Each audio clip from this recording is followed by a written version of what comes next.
আল্লাহর প্রশংসা করে করে কোনোদিন শেষ করা যাবে? এজন্য কখনোই যেন অভিযোগ না করি আল্লাহর কাছে, কমপ্লেইন যেন না করি। Instead of complaining we should praise more and more. বেশি বেশি প্রশংসা করতে হবে, অভিযোগ করা যাবে না। অনেকের অনেক দুঃখ, অভিযোগ, যে আল্লাহ আমার এটা দিল না, ওইটা দিল না, আমার পাশে সে বড় হয়ে গেল, ও চাকরি পেয়ে গেল, ও ব্যবসায় উন্নতি করলো, ও ভিসা পাইলো, আমি পাইলাম না। আফসোস, ও আফসোস করতে করতে মরবে, ঠিক কি না? আর প্রশংসা যে করবে তাকে নেয়ামতের বাড়ি ধারা আরো বাড়িয়ে দিবে কে? এজন্য আফসোস করব না প্রশংসা করব? অভিযোগ করব না শুকরিয়া করব? আল্লাহ অনেক দিয়েছে, ঠিক কি না? আপনারা শেখ সাদি রাহিমাহুল্লাহর নাম শুনে থাকবেন। বালাগাল উলা বিকামালিহি কাশাফাদ দুজা বিজামালিহি, এই কবিতা লিখে উনি বিখ্যাত হয়েছিলেন। উনি পার্সিয়ান পয়েট, ইরানি একজন কবি। তো ওনার একবার আর্থিক সমস্যা যাচ্ছিল, দৈন্যতা যাচ্ছিল, টাকা পয়সা ছিল না, ফলে ওনার পায়ে দেওয়ার মতো জুতা ছিল না। তো খুব আফসোস করতেছে, হায় রে, আমি এত বড় কবি, আমার পায়ে দেওয়ার মতো জুতা নাই। আফসোস করে ঘর থেকে বের হলেন, দেখলেন এক ভিক্ষুক ভিক্ষা করছে, ওর পাই নাই। কি নাই? আর কবি সাহেবের কি নাই? ওনার জুতা নাই, এজন্য দুঃখ।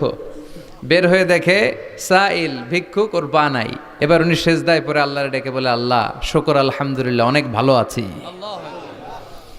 শুকর আলহামদুলিল্লাহ, বেশ ভালো আছি, অনেক সুখে আছি। এজন্য সুখ হচ্ছে আলহামদুলিল্লাহর ভিতরে। সুখ আছে কিসের ভিতরে? যে কোনো পরিস্থিতিতে আমরা থাকি না কেন, বিপদে আপদে, সকালে বিকালে, শীতকালে গ্রীষ্মকালে, আমরা কি পড়ব? আলহামদুলিল্লাহ পড়ব। এর কারণ চাহিদার কোনো শেষ নাই। যার আছে যত বেশি, সে চায় তত বেশি। দেখবেন যার সাইকেল আছে ও হুন্ডা চায়, চায় না? আরো নিচ থেকে যদি বলি, যার পা নাই ও চায়, আল্লাহ আমার যদি দুইটা পা থাকতো। কথা বলেন? পা নাই এরকম লোক আছে না এলাকায়? সে হেঁটে যাওয়া লোকদের দিকে তাকিয়ে থাকে, আর তার স্বপ্ন থাকে ওইটাই, আমার যদি পা থাকতো।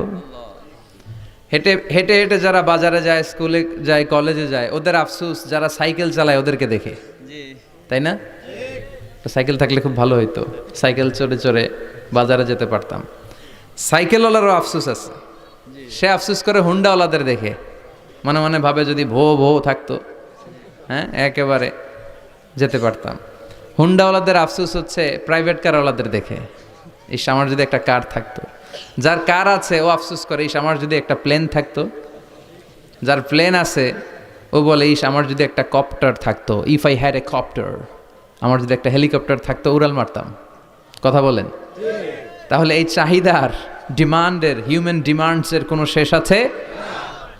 যে এলাকার ছোট্ট মেম্বার, ওই মেম্বার ভাই চায় কি করে চেয়ারম্যান হওয়া যায়। কথা বলেন? যিনি চেয়ারম্যান হয়ে গেলেন, উনি এবার ভাবে কি করে MP, member of the parliament হওয়া যায়, তাই না?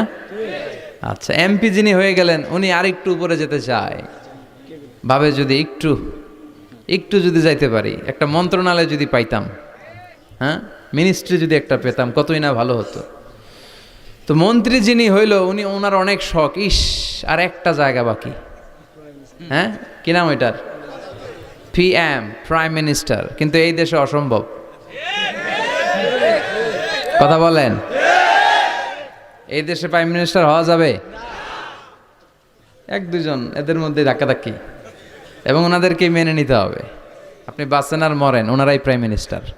কথা বলেন? তাহলে এই কথাগুলো বলার উদ্দেশ্য হচ্ছে, হিউম্যান ডিমান্ডসের কোনো শেষ নাই, আনলিমিটেড হিউম্যান ডিমান্ডস। এজন্য বিশ্বনবী বললেন, লাউ আন্না লিকুল্লি ইবনি আদামা ওয়াদিয়ান মিন যাহাব আহাব্বা আইয়াকুনা লাহু ওয়াদিয়ান ওয়া লা ইয়ামলা আফাহু ইল্লা তুরাব। আল্লাহ বলেন, এই বনি আদমের প্রত্যেককে যদি একটা করে স্বর্ণের পাহাড়ের মালিক বানিয়ে দেয়া হয়। কিসের পাহাড় দেখছেন জীবনে?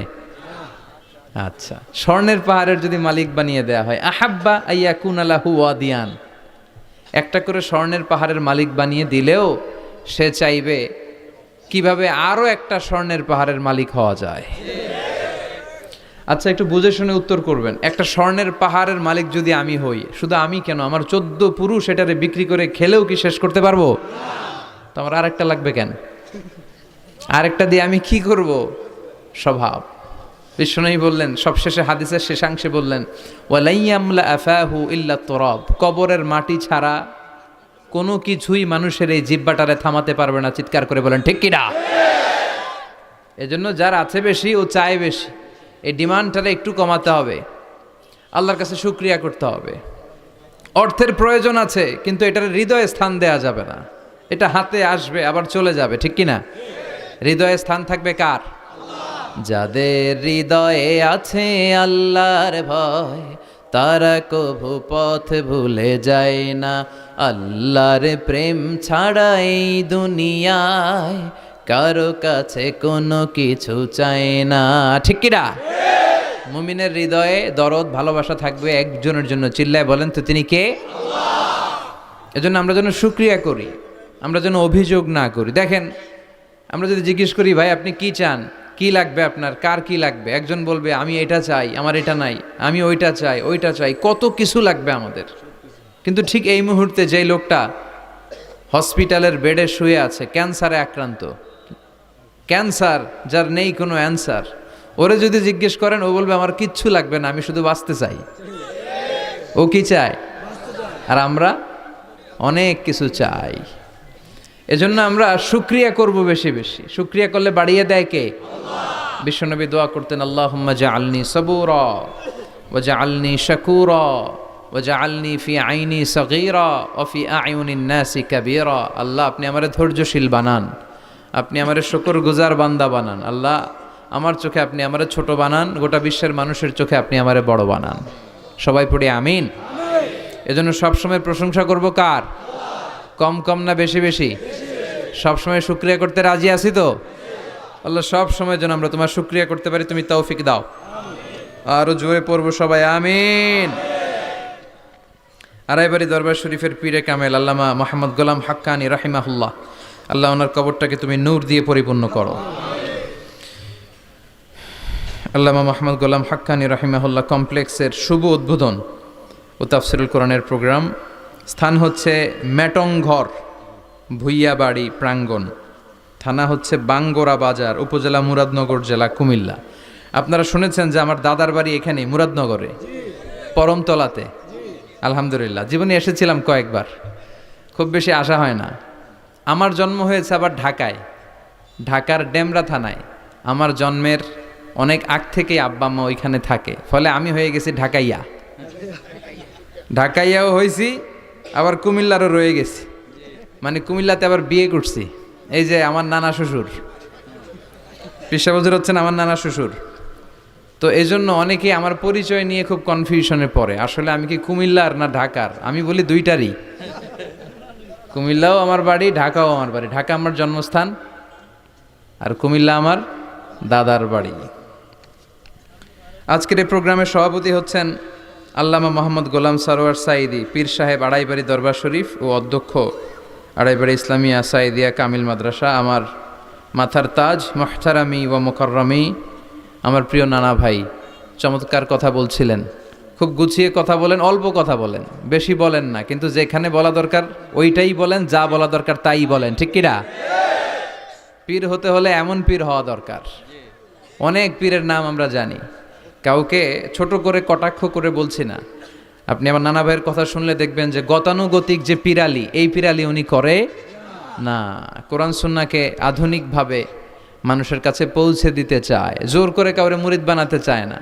ওনার কাছে মুরিদ হতে আসলেও উনি বানাইতে চায় না, আগে অন টেস্ট করে, পরীক্ষায় রাখে যে আপনি এই বাজে অভ্যাসগুলো ছাড়তে পারবেন কিনা, এগুলো করতে পারবেন কিনা। এবং নানা ভাই মনে করে ওনার হাতে হাত রেখে কেউ বায়াত হওয়া মানে ওনার রেসপন্সিবিলিটি অনেক বেড়ে গেল। উনি এই রেসপন্সিবিলিটি থেকে মুক্তি চায়, উনি বানাতে চায় না। তো এইরকম পীর থাকার দরকার আছে না নাই, যিনি আল্লাহর ভয়ে সব সময় তটস্থ থাকে। আল্লাহ তুমি আমার নানা ভাইকে ইসলামের জন্য কবুল করো, কোরআনের জন্য কবুল করো, নেক হায়াত দারাজ করো। কোরআন সুন্নাহর কথাগুলো তিনি যেমনভাবে প্রকাশ করে যাচ্ছেন, আমরণ যেন আপসহীনভাবে কোরআন সুন্নাহর কথা প্রকাশ করতে পারে। আল্লাহ তুমি তৌফিক দাও। আল্লাহর কাছে কামনা করছি যে অল্প কিছু সময় আমরা কথা শুনবো, সরাসরি কোরআন থেকে শুনবো, পড়ি ইনশাআল্লাহ। কোরআন থেকে কথা শোনার সবচেয়ে বড় একটা ফজিলত হচ্ছে এই কথার মধ্যে কোনো গোজামিল নাই, কোনো ভুল নাই, কোনো সন্দেহ নাই। চিল্লায় বলেন ঠিক কিনা? এবং কেউ কি এই কোরআনের ব্যাপারে কোনো সন্দেহ, কোনো ভুল, কোনো ইনকনসিস্টেন্সি প্রমাণ দিতে পেরেছে? পারে নাই, পারবেও না। This is the book whereof there is no doubt, no suspicion in it, and a guidance to those who are muttaqin. আল্লাহ বললেন যালিকাল কিতাব লা রাইবা ফি হুদাল লিল মুত্তাকিন। এটা এমন বই যে বইয়ে কোনো ভুল নাই, কোনো সন্দেহ নাই, এবং মুত্তাকিনদের জন্য হেদায়েতের গাইড বুক করে এই বইটারে পাঠালো কে?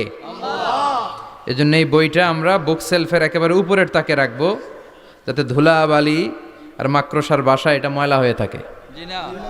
হ্যাঁ, কোথায় রাখবেন? একেবারে হাতের কাছে রাখবো, হাতের কাছে রাখবো। পৃথিবীর সবচাইতে নন্দিত এই কিতাবটা আজকে সবচাইতে বেশি নিগৃহীত, উপেক্ষিত। বুক সেলফে রাখে, তাও একেবারে উপরের তাকে, কারণ বছরে 1-2 বার কামে লাগে। কেউ মরলে, কথা বলেন, মারা গেছে, এখন সামনে বসে বসে কোরআন তেলাওয়াত করতে হবে। কোরআন এসেছে জীবিত মানুষদের জন্য। কোরআন নিজেও জীবিত কিতাব, আলোকিত করেও জীবিতদেরকে। চিল্লায় বলেন ঠিক কিনা? কিতাবুন হাই, জীবিত কিতাব, ওয়াকিং এনসাইক্লোপিডিয়া, চলমান বিশ্বকোষ। যাই জিজ্ঞেস করবেন তথ্যের সম্ভার, তথ্য উপাত্ত আর ইনফরমেশন এই কোরআনের ভেতরে আছে না নাই? মানব সমস্যার সব সমাধান আছে। এজন্য এই বইটাকে বলা হয় দ্য প্রবলেম সলভিং মেথোডোলজি। এই কোরআন আপনার সব প্রবলেমকে সলভ করে দেয়। It's not a problem creating methodology. এটা জীবনের কোথাও সমস্যা বাধায় না। কোরআন কোথাও সমস্যা লাগায়? কথা বলেন, জট লাগায় নাকি জট খুলে দেয়? আলহামদুলিল্লাহ পড়েন। এজন্য কোরআনের সাথে যেন আমরা সম্পর্ক বাড়াই। We should increase the attachment with the holy book Quran. যতই সম্পর্ক বাড়াবেন আপনার মর্যাদা বাড়াবে কে? আল্লাহ। সম্মানিত ভাইরা, খেয়াল করে বুঝবেন, সাইয়েদনা জিবরিল আলাইহিস সালাম এই কোরআন নিয়ে পৃথিবীতে এসেছিল, তাই তিনি হয়েছেন শ্রেষ্ঠতম ফেরেশতা। রমাদান আল মুবারকে আল্লাহ তাআলা এই কোরআনকে নাজিল করেছে, তাই রমাদান হয়েছে শ্রেষ্ঠতম মাস। বিশ্বনবীর উপর আল্লাহ তাআলা এই কোরআন নাজিল করেছেন, তাই তিনি হয়েছেন বিশ্বনবী। আমরাও যদি এই কোরআনের সাথে সম্পর্ক লাগাই, আমাদের মর্যাদাও এরকম আকাশচুম্বী করে দিবে কে? আল্লাহ। এজন্য কোরআনের সাথে অ্যাটাচমেন্ট বাড়ানোর দরকার আছে না নাই? প্রতিদিন যেন আমরা কোরআন তেলাওয়াত করি, প্রতিদিন যেন কোরআনের বঙ্গানুবাদ পড়ি। যা বলার সব বলা হয়েছে, নতুন করে আল্লাহ কিছু বলবে না। এজন্য কোরআন থেকে নূর নিয়ে যেন আমরা নিজেদেরকে আলোকিত করি। কোরআনের একটা নাম হচ্ছে নূর। একটা নাম কি? লিতুখরিজান নাস মিনাজ যুলুমাতি ইলান নূর। এই কোরআনকে আমি পাঠিয়েছি অন্ধকারাচ্ছন্ন মানুষগুলোকে আলোর পথে নিয়ে যাবার জন্য। কোরআন মানুষকে আলোকিত করে, কোরআন মানুষকে জাহালাত বা অন্ধকার শিক্ষা দেয় না। এজন্য আসুন কোরআনের সাথে সম্পর্ক বাড়াই এবং নিজেদেরকে আলোকিত করি। আর এই কোরআনের যেখান দিয়েই আমরা কথা শুনি না কেন, আছে না নাই? লা তুহসা আজাইবুহু ওয়ালা তাবলা গরাইবুহু ফিহি মাসাবিহুল হুদা ওয়া মানারুল হিকমা। কোরআনের আশ্চর্যান্বিতার কোনো শেষ নাই, কোনো শেষ নাই। যতই পড়বেন ততই আশ্চর্য হবেন। সুবহানাল্লাহ পড়বেন না? ওয়ালা তাবলা গরাইবুহু, এটা কখনো পুরাতন হবে না, জীর্ণ শীর্ণ হবে না। সূরা ফাতিহা যারা আমরা পড়েছি লক্ষ লক্ষ বার, যাদের বয়স 50 কিংবা 60, কত লক্ষবার সূরা ফাতিহা পড়েছি, কোনো হিসাব আছে? তারপরেও কোনোদিন কি মনে হয়েছে যে সূরা ফাতিহাটা পুরান পুরান লাগে? 60 বছর ধরে সূরা ফাতিহা দিয়ে শুরু করছি নামাজ, কালকে থেকে কুল হুয়াল্লাহ দিয়ে শুরু করবো, এরকম কেউ বলে? কোরআন পুরান লাগে? চির নতুন, এভারগ্রিন, সবুজ, চির সবুজ, চির নতুন। এটা কখনো পুরাতন হয় না। ফিহি মাসাবিহুল হুদা, কোরআনে আছে হেদায়েতের মশাল। ও মানারুল হিকমা, আর কোরআন হচ্ছে বিজ্ঞানের সুউচ্চ মিনার। কোরআনের ভিতরে বিজ্ঞানের তথ্য উপাত্ত আছে না নাই? আপনি কোরআনে বর্ণিত cosmic symbols, natural phenomena, scientific ইন্ডিকেশনসগুলো যদি পড়েন আপনি অবাক হবেন, কপাল ঘষে ঘষে আল্লাহর সিজদা দিবেন, ঠিক কি না? এজন্য আসুন কোরআনের সাথে সম্পর্ক বাড়াই। প্রতিদিন কোরআন পড়ব, ধীরস্থিরভাবে পড়ব। ওয়ারাত্তিলিল কুরআনা তারতিলা। আনাস রাদিয়াল্লাহু তাআলা আনহুকে জিজ্ঞেস করা হলো, আনাস, আল্লাহ রাসূলের কাইফা কানা কিরাআতু রাসূলিল্লাহ, আল্লাহ রাসূলের কিরাত কেমন ছিল? তিনি বললেন কানাত মাদ্দান, আল্লাহ রাসূল সাল্লাল্লাহু আলাইহি ওয়াসাল্লাম টেনে টেনে তেলাওয়াত করতেন। টেনে টেনে তেলাওয়াত করতেন। এই যে একটু আগে তেলাওয়াত হচ্ছিল সূরাতুল মুলকের, কত সুন্দর টেনে টেনে সে পড়েছে। এইভাবে বিষ্ণু ইসা ইসলাম টেনে টেনে পড়তেন। উম্মে সালামা রাদিয়াল্লাহু তাআলা আনহাকে জিজ্ঞেস করা হলো, কাইফা কানাত কিরাআতু রাসূলিল্লাহি ইয়া উম্মুনা, ইয়া উম্মানা, আমাদের মাতা, আমাদের প্রিয় নবীর তেলাওয়াত কেমন ছিল? উম্মে সালামা বললেন, কানা রাসূলুল্লাহি ইউকাত্তিউ বাইনা কিরাআতিহি আয়াতান আয়া, আল্লাহ রাসূল সাল্লাল্লাহু আলাইহি ওয়াসাল্লাম এক আয়াত করে থেমে থেমে কোরআন তেলাওয়াত করতেন। পড়েন সুবহানাল্লাহ। এক আয়াত পড়তেন, থামতেন, আবার আরেক আয়াত শুরু করতেন, আবার আরেকটা আয়াত পড়তেন, আবার থামতেন, আরেক আয়াত শুরু করতেন। প্রতিটা অক্ষর, প্রতিটা উচ্চারণ কেটে কেটে দেখা যেত, বোঝা যেত। চিল্লায় পড়েন আল্লাহু আকবার। আর আমাদের তেলাওয়াতের কি অবস্থা? তারাবির নামাজের কি অবস্থা? আমাদের ম্যাটন ঘরের কি অবস্থা? জাপানের বুলেট ট্রেন ফেল, ঠিক কিনা? কোন দিক দিয়ে আযাবের আয়াত যায়, কোন দিক দিয়ে জান্নাতের আয়াত যায়, কোন দিক দিয়ে সূরা ইয়াসিন গেল, কোন দিক দিয়ে আর রহমান গেল, কোথায় সূরা ইউসুফ গেল, কেউই টের পায় না। রুব্বা কারি লিল কুরআন ওয়াল কুরআনু ইয়ালআনহু, কোরআনের অনেক কারি আছে, তেলাওয়াতকারী আছে, আবৃত্তিকারী আছে, যাদেরকে কোরআন রহমত, মার্সি এন্ড ব্লেসিংস না দিয়ে গজব দেয়, লাআনত দেয়। আল্লাহ ওই ধরনের তেলাওয়াত থেকে তুমি আমাদের বাঁচাও।